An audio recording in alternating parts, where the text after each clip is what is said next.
connect and check in with our local teachers. Sound familiar, Nick?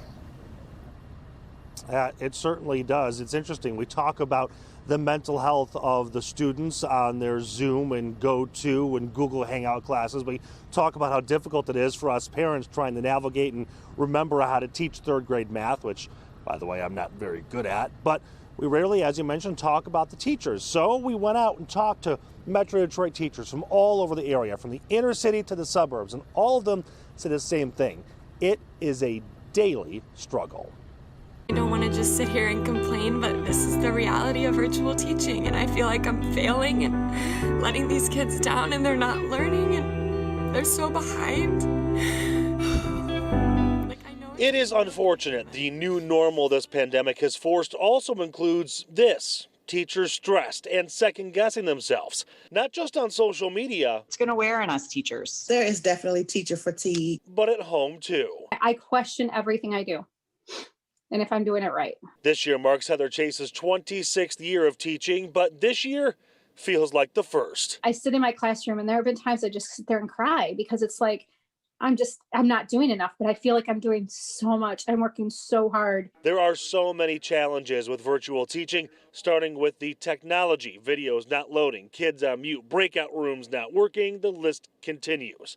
But one thing also draining on teachers is the hours of extra planning every day. When that laptop closes, our minds continually go because we're still trying to figure out best practices to make sure that we're doing all that we can to get the subject matter across to our students. Other teachers say it's harder to leave a lasting impression when they are just a screen. It's crossed my mind. I think it's crossed every teacher's mind.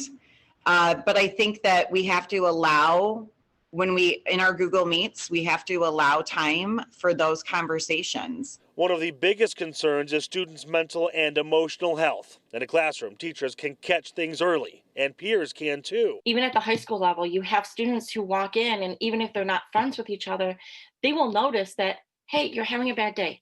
Are you doing okay?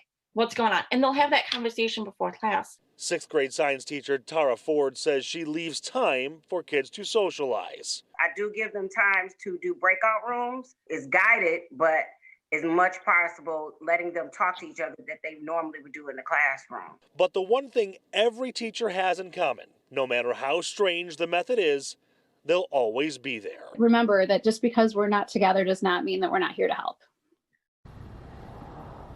And that is the overall message from all teachers, every single one of them telling me that, yes, it's stressful. Yes, this is difficult. Yes, there are emotional moments, but yes, we want to make sure this is the absolute best for all of our teachers. So Jason and Rhonda, the number one thing to remember is that, yeah, it's tough for them too. And thank your teachers when you get the opportunity.